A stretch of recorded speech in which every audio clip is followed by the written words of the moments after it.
Will the Ford Explorer Sport's good looks overcome its plasticky interior and earn it 5 stars?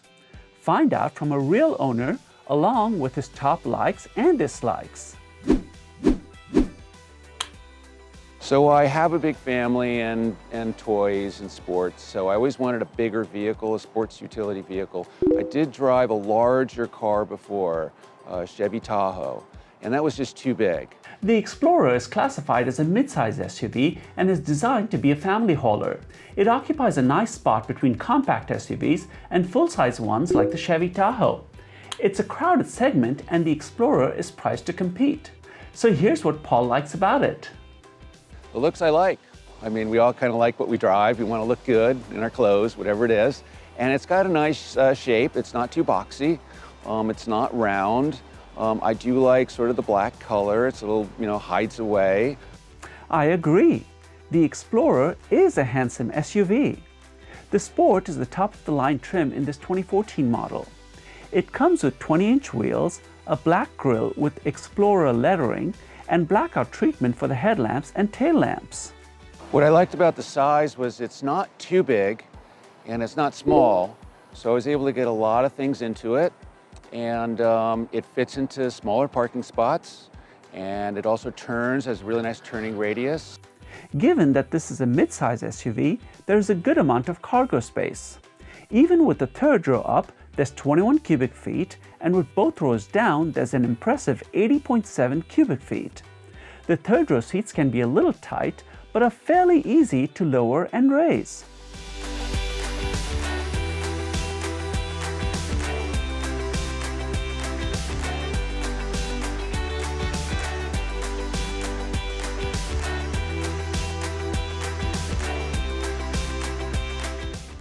Second row captain seats are available. Limited and sport trims get leather, others get fabric trim. A double moonroof opens up the interior. The instrument cluster is dominated by a single analog dial and has digital screens on either side. Infotainment is through an 8-inch touchscreen. So, what does Paul think of the interior? It does feel a little bit plasticky, a little bit not cheap, but they could have done a little bit more expenses on a dashboard or some of the layout of the interior. That's all on a downside on the plastic inside look.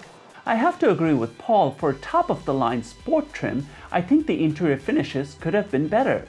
Now, before we take a look under the hood, on this channel we feature real owners, and we'd love to get you on the show. Please reach out. There are 3 engine choices for the Explorer, starting with the 2.0-liter EcoBoost, making a sizable 240 horsepower and 270 pound-feet of torque. Then there's the 3.5-liter V6, making 290 horsepower and 255 pound-feet of torque. The top of the line is the 3.5-liter EcoBoost V6 with an impressive 365 horsepower and 350 pound-feet of torque. Transmission is a 6-speed automatic for all engines, with the 3.5s getting paddle shifters. It drives very well. It's got a nice smooth ride, handles the bumps well. I enjoy it.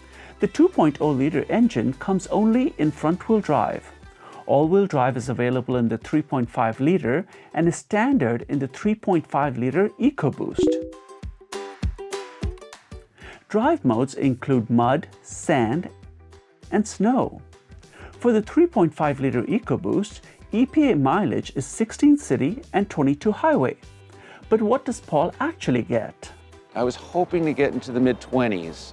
I get about 16.9, but the mileage I was hoping to be a little bit better. Tech features also include a remote start to get the climate control going before you get in. Now, speaking of tech, the Explorer has quite an impressive number of features. Notable ones include blind spot information, lane keep assist, and collision warning with brake assist.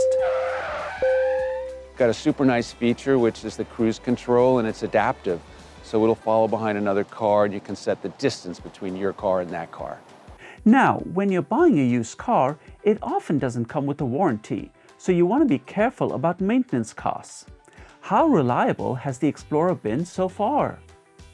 So the reliability is very good. Since I've owned it for almost 2 years, I've had no issues with the car, just basic maintenance. I've not worried about anything breaking down or being stuck anywhere because it doesn't start.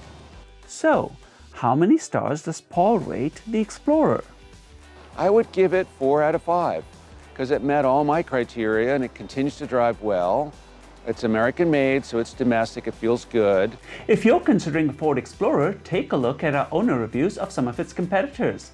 Please give the video a like and don't forget to subscribe.